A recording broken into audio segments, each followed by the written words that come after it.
जिंदगी में जब कोई भी आदमी अपनी जिम्मेदारी निभाता है और मेहनत करता है, तो जब समय आता है वो आदमी अपने जीवन पे बुलंदी पे खड़ा होता है। नमस्कार दोस्तों, मैं हूं ज्योतिष आचार्य नितेश शंकर और स्वागत करता हूं आपको हमारे यूट्यूब और फेसबुक चैनल एनएस ज्योतिष में। आज का ज्योतिष का कार्यक्रम बहुत ही विशेष कार्यक्रम है और हम लोग वृश्चिक लग्न यानी कि स्कॉर्पियो एस्टेंडेंट के बारे में जानेंगे कि मार्च का महीना उनके लिए कैसा रहेगा, क्या पॉजिटिव फैक्टर रहेंगे, क्या नेगेटिव फैक्टर रहेंगे, ग्रहों के गोचर के अनुसार उन्हें क्या परिणाम मिलने वाला है पूरे मार्च के महीना। इसके बारे में हम लोग डिटेल्ड में चर्चा करेंगे। यह कार्यक्रम जो है लग्न राशि के आधार पर आधारित है और अगर आप आपकी कुंडली का विश्लेषण कराना चाह रहे हैं तो नीचे दिए हुए नंबर पे आप हमसे संपर्क करके अपॉइंटमेंट बुक कर सकते हैं। और अगर आपने वृश्चिक लग्न का फरवरी 2026 का मासिक फलादेश एवं उपाय नहीं देखा है तो ऊपर दिए हुए आई बटन पर क्लिक करें। देखिए, यहाँ पे आपको वृश्चिक लग्न वालों की कुंडली दिख रही है और उस पे अगर 8 नंबर लिखा हुआ है तो ये वृश्चिक लग्न वाले जातकों की पत्रिका है। वीडियो के अंत में हम लोग मार्च के महीना में कौन सी शुभ तारीखें आपके लिए रहेंगी, आपको क्या शुभ परिणाम और किन तारीखों को आपको अवॉइड करना है उसके बारे में भी बात करेंगे और कौन से उपाय आपको मार्च के महीना में करना चाहिए जिससे कि आपको मार्च के महीना में शुभ परिणाम मिले, उसके बारे में भी हम लोग डिटेल में चर्चा करेंगे। तो आइए दोस्तों, हम लोग शुरुआती तौर पे कौन कौन से ग्रह गोचर में आपके किस किस भाव में बैठे हुए हैं उसके बारे में बात कर लेते हैं। तो राहु, शुक्र, बुध, सूर्य और मंगल आपके चौथे भाव में बैठे हुए हैं। शनिदेव आपके 5वें भाव में बैठे हुए हैं। गुरुदेव आपके 8वें भाव में बैठे हुए हैं। चंद्रमा आपके 9वें भाव में बैठे हुए हैं। केतु आपके 10वें भाव में बैठे हुए हैं। अब अगर हम लोग आपका लग्न देख रहे हैं तो लग्न पे आपके ना ही कोई ग्रह विराजमान है और ना ही किसी ग्रह की दृष्टि पड़ रही है, पर आपके लग्न के स्वामी जो कि मंगल हैं आपके चौथे भाव में विराजमान है 23 फरवरी से।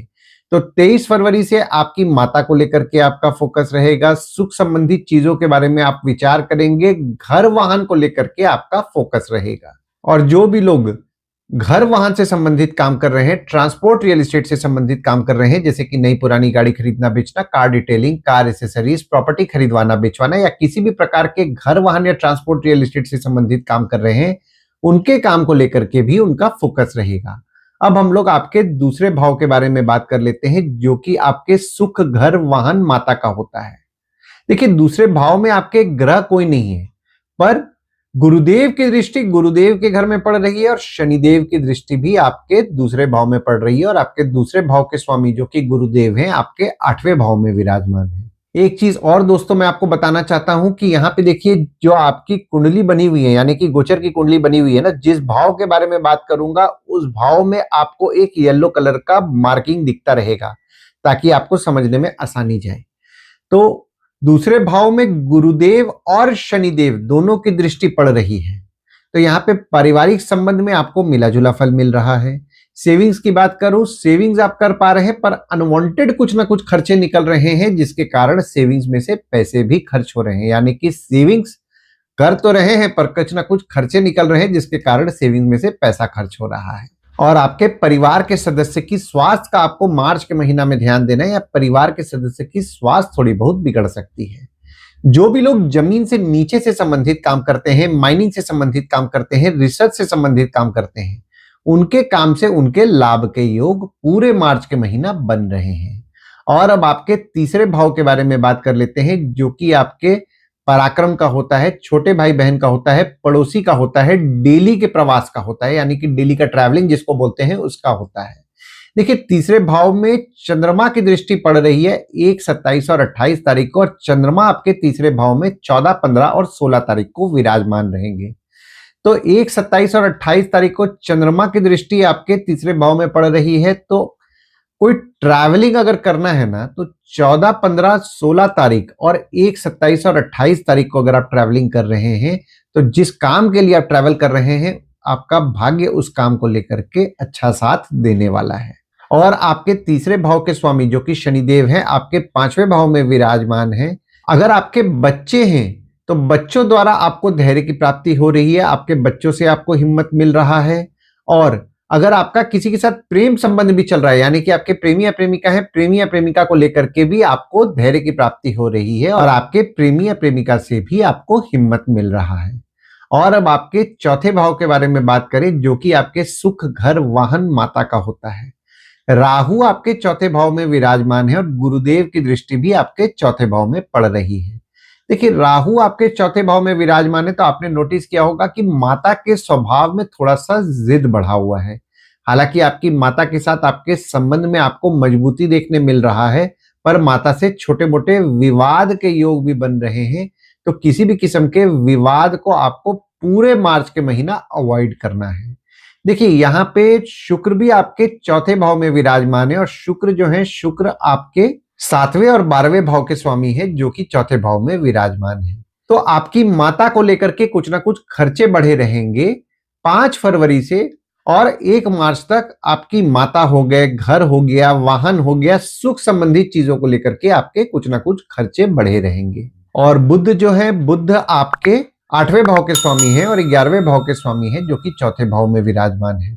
तो घर वाहन को लेकर के छोटी मोटी समस्याएं आपको देखने मिलेंगी पूरे मार्च के महीना में। माता की स्वास्थ्य का ध्यान दें, माता की स्वास्थ्य थोड़ी बहुत बिगड़ सकती है। देखिए, एक चीज का और भी आपको ध्यान देना है, पूरे मार्च के महीना माता से किसी भी विवाद में नहीं पड़ना है, विवाद को आपको अवॉइड करना है। हालांकि यहाँ पे जो भी लोग घर वाहन से संबंधित काम कर रहे हैं, ट्रांसपोर्ट रियल एस्टेट से संबंधित काम कर रहे हैं, जैसे कि नई पुरानी गाड़ी खरीदना बेचना, car detailing, car accessories, property खरीदवाना बेचवाना, या किसी भी प्रकार के घर वाहन या ट्रांसपोर्ट या रियल एस्टेट से संबंधित काम कर रहे हैं, काम में आपको बढ़ोतरी देखने मिल रहा है और आपके काम से आपके लाभ के योग भी बन रहे हैं। और अब आपके 5वें भाव के बारे में बात करें, जो कि आपके संतति, प्रेम, पढ़ाई, साधना का होता है। 5वें भाव में आपके शनिदेव विराजमान है। तो जो भी स्टूडेंट्स हैं, पढ़ाई को लेकर के उनको पॉजिटिव रिजल्ट मिल रहा है और पढ़ाई में उनका मन भी लग रहा है। देखिए, यहाँ पे ये जो समय बन रहा है ना, आपकी माता द्वारा भी आपको ज्ञान की प्राप्ति हो रही है। और अगर आपका किसी के साथ प्रेम संबंध भी चल रहा है तो प्रेमी या प्रेमिका के साथ भी आपके संबंध अच्छे चल रहे हैं। देखिए, जो भी लोग एजुकेशन फील्ड से संबंधित काम करते हैं, जैसे कि टीचर हैं, प्रोफेसर हैं, कोचिंग इंस्टीट्यूट चला रहे हैं, ट्रेनिंग इंस्टीट्यूट चला रहे हैं, ट्यूशंस पढ़ा रहे हैं, उनके काम को लेकर के भी उनको शुभ परिणाम देखने मिल रहे हैं। काम में उनके मन लग रहा है। और जो भी लोग सिंगिंग में अपना करियर बनाना चाह रहे हैं, यहाँ पे उनके लिए भी पूरे मार्च के महीना फेवरेबल समय बन रहा है। देखिए, शुक्र जब आपके 5वें भाव में 2 मार्च से लेकर के 25 मार्च तक विराजमान होंगे, तो शुक्र जो है आपके 7वें भाव के स्वामी हैं और आपके 12वें भाव के स्वामी हैं, जो कि 5वें भाव में 2 मार्च से 25 मार्च तक विराजमान हो रहे हैं। अगर आप आपके प्रेम विवाह से संबंधित बात बढ़ाना चाह रहे हैं तो आपके लिए 2 मार्च से 25 मार्च का समय फेवरेबल बन रहा है। जो भी स्टूडेंट्स देश में कहीं बाहर जाके पढ़ना चाह रहे हैं या विदेश जाके पढ़ना चाह रहे हैं, उनके लिए भी 2 मार्च से 25 मार्च का समय फेवरेबल बन रहा है। और जो भी स्टूडेंट्स कॉम्पिटिटिव एग्जाम का तैयारी कर रहे हैं या सरकारी एग्जाम का तैयारी कर रहे हैं, सरकारी नौकरी का प्रयास कर रहे हैं, 15 मार्च से उनके लिए भी फेवरेबल समय बन रहा है। और जो भी स्टूडेंट्स पढ़ते पढ़ते पार्ट टाइम जॉब का प्रयास कर रहे हैं, 15 मार्च से उनके लिए भी फेवरेबल समय बन रहा है। देखिए, स्टूडेंट्स को पढ़ाई में अपने ध्यान लेकिन रखना है पूरे मार्च के महीना, क्योंकि आपके 5वें भाव के स्वामी जो कि गुरुदेव हैं, आपके 8वें भाव में विराजमान है। तो बीच बीच में डिस्ट्रैक्शन और डेविएशन होगा, तो पढ़ाई पे फोकस रखें। आपके बच्चों की स्वास्थ्य थोड़ी बहुत बिगड़ सकती है, बच्चों की स्वास्थ्य का ध्यान दें। जो भी प्रेग्नेंट लेडीज हैं, थोड़ा सा सतर्क रहें और कोई भी काम सतर्कता पूर्वक अगर कर रही हैं तो उनके लिए अच्छा रहेगा। और अब आपके 6वें भाव के बारे में बात कर लेते हैं, जो कि आपके रोग, ऋण, शत्रु, मामा मौसी का होता है। 6वें भाव में आपके शुक्र विराजमान हैं और आपके 6वें भाव के स्वामी जो कि मंगल हैं, आपके 4थे भाव में विराजमान है।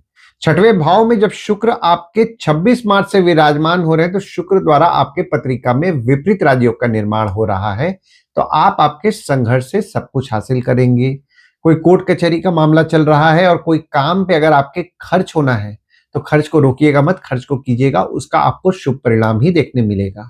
और अगर आपके कोई शत्रु या कॉम्पिटिटर पे खर्च हो रहा है तो शत्रु या कॉम्पिटिटर पे भी खर्च कीजिएगा। जो आप खर्च कर रहे हैं उसका आपको शुभ परिणाम निश्चित तौर पर देखने मिलेगा। देखिए, एक चीज का यहाँ पे और भी आपको ध्यान देना है, माता की स्वास्थ्य का ध्यान देना है, या माता की स्वास्थ्य थोड़ी बहुत बिगड़ सकती है। और माता से किसी भी किस्म के विवाद में भी नहीं पड़ना है, विवाद को अवॉइड करना है। और अब आपके 7वें भाव के बारे में बात कर लेते हैं, जो कि आपके स्पाउस का होता है, भागीदार का होता है। 7वें भाव में आपके शनिदेव की दृष्टि भी पड़ रही है और मंगल की दृष्टि पड़ रही है। तो आपकी स्पाउस या भागीदार से छोटे मोटे मनमुटाव और विवाद दोनों होने की संभावनाएं बन रही हैं, तो मनमुटाव और विवाद से बचें। हालांकि आपकी स्पाउस या भागीदार का आपको सुख 5 फरवरी से 2 मार्च तक जरूर मिलने वाला है, लेकिन किसी भी किस्म के मनमुटाव और विवाद को आपको अवॉइड करना है। और अब आपके 8वें भाव के बारे में बात कर लें, जो कि आपके आयु, जीवन, मृत्यु, अचानक धन लाभ, ससुराल का होता है, जमीन से नीचे संबंधित चीजों का होता है, रिसर्च से संबंधित चीजों का होता है, या फिर माइनिंग से संबंधित चीजों का भी होता है।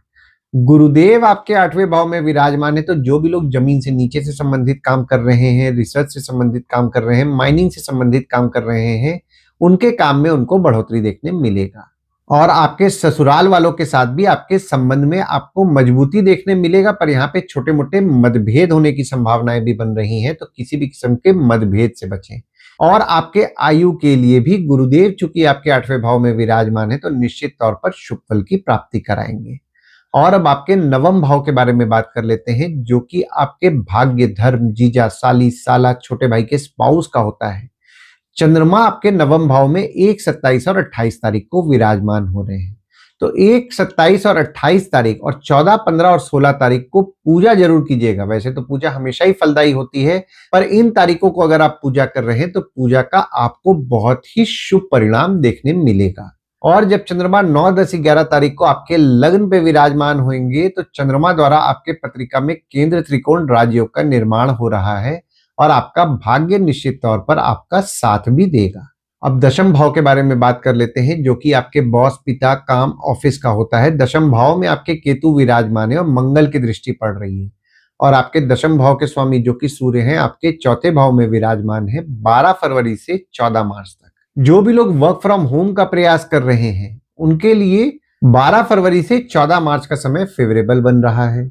और अगर आपको किसी काम में दिक्कत भी आ रहा है, जो काम में आपको अड़चने देखने मिल रही हैं, तो उस काम को 12 फरवरी से 14 मार्च के बीच में अगर आप घर से कर रहे हैं, तो आपको निश्चित तौर पर उस काम का शुभ परिणाम भी देखने मिलेगा।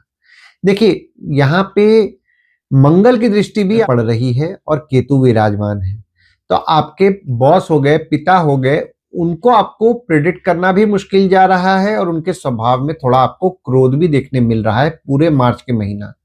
तो अनवांटेड विवाद में ना पड़े, डिप्लोमेटिकली हैंडल करें।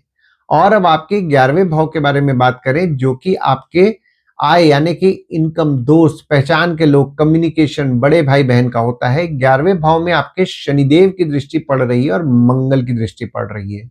और आपके 11वें भाव के स्वामी आपके 4थे भाव में विराजमान है। देखिए, शनिदेव और मंगल दोनों की दृष्टि आपके 11वें भाव में पड़ रही है। तो अगर आपका पैसा अटक रहा है, ये बात मैं बोल रहा हूं, जो लोग भी व्यापार करते हैं, पैसा अटक रहा है, विवाद में नहीं पड़िएगा। डिप्लोमेटिकली पैसा निकालेंगे, ज्यादा अच्छा आपके लिए रहेगा, क्योंकि ये जो समय जो बन रहा है, इस समय पैसे के लिए आप एग्रेसिव होंगे, छोटे मोटे विवाद करेंगे, तो लॉन्ग टर्म बिजनेस में उसका आपको नुकसान होगा। तो इस चीज का ध्यान दीजिए और अनवांटेड विवाद से बचें। और जो भी लोग जॉब स्विच करने का सोच रहे हैं, उनके लिए भी फेवरेबल समय बन रहा है। हालांकि देखिए, यहाँ पे स्थान परिवर्तन के योग बन रहे हैं, पर पैसे की जहां बात आएगी, यानी कि सैलरी इंक्रीमेंट की बात आएगी, तो उसमें निगोशिएशन रखिएगा। ऐसा नहीं कि 30%, 35% हाइक मांगे हुए हैं और 35% हाइक ही मेरे को चाहिए। थोड़ा कम भी मिल रहा है, जॉब है, ले लीजिए, ज्यादा अच्छा रहेगा। अगर आप जिद पकड़े रहेंगे तो दिक्कत वाली बात हो जाएगी। तो पैसे के लिए नेगोशिएशन रखिएगा। और अगर आप कोई काम कम्युनिकेशन द्वारा करने का सोच रहे हैं, पहचान के लोगों के द्वारा करने का सोच रहे हैं, दोस्तों द्वारा करने का भी सोच रहे हैं, तो किसी भी किस्म के विवाद में नहीं पड़िएगा अगर वे थोड़ा बहुत डिले कर रहे हैं, क्योंकि यहाँ पे मनमुटाव और विवाद दोनों होने की संभावनाएं बन रही हैं। तो मनमुटाव और विवाद दोनों से बचें। और अब आपका 12वां भाव अगर हम लोग देख रहे हैं, जो कि आपके खर्च, जेल, फॉरेन, हॉस्पिटल, मोक्ष का होता है, 12वें भाव में आपके गुरुदेव की दृष्टि पड़ रही है। जो भी लोग विदेश संबंधित काम कर रहे हैं, जैसे कि इंपोर्ट एक्सपोर्ट हो गया, फॉरेन ट्रेड हो गया, फॉरेन से प्रोजेक्ट्स उठा के काम कर रहे हैं, उनके काम में उनको बढ़ोतरी देखने मिल रहा है और उनके काम से उनके लाभ के योग भी बन रहे हैं। और जो भी लोग विदेश जाने का प्रयास कर रहे हैं, पूरे मार्च का महीना उनके लिए भी फेवरेबल समय बन रहा है। देखिए, यहाँ पे एक चीज समझने वाला है, खर्चों को आपको कंट्रोल करना है, क्योंकि यहाँ पे अनवांटेड खर्चे में आप पड़े हुए हैं। तो खर्चों को कंट्रोल करें, खर्चों पे रोक लगाएं, क्योंकि ये जो समय आपका बन रहा है, अनवांटेड खर्चे करना सही बात नहीं रहेगी। खर्चों को कंट्रोल करना है और दवाई हॉस्पिटल संबंधित भी थोड़े बहुत खर्चे बढ़े हुए हैं, तो हेल्थ पे अपने ध्यान दें और एक्सरसाइज रेगुलर बेसिस पे करें। तो ओवरऑल अगर मैं देख रहा हूं ना, मार्च का महीना, देखिए, काम के लिए आपको शुभ परिणाम मिलेगा। अगर कोई शहर के बाहर भी जॉब मिल रहा है, यानी कि स्थान परिवर्तन के आपके योग बन रहे हैं, तो कहीं अगर आपको कोई और सिटी का या कंट्री का भी जॉब मिल रहा है तो जॉब ले लीजिएगा। बस सैलरी के लिए थोड़ा सा निगोशिएशन स्टेट पे रहें और निगोशिएट करें। ऐसा नहीं कि जिद पकड़ लें कि नहीं, मेरे को इतना ही हाइक चाहिए।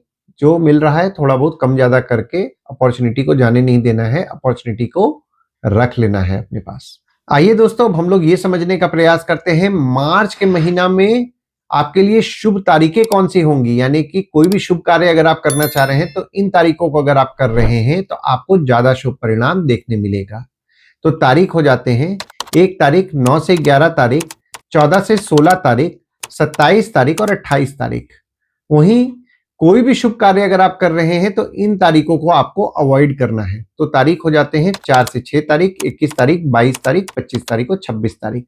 इन तारीखों को कहीं लिख के रख लीजिए ताकि आपके ध्यान में रहे। और उपाय में आपको सोमवार के दिन शिव भगवान की उपासना करनी है, शिव भगवान के मंदिर जाना है, शिव भगवान को जल चढ़ाएं और जल चढ़ाते समय ओम नमः शिवाय का जाप करें।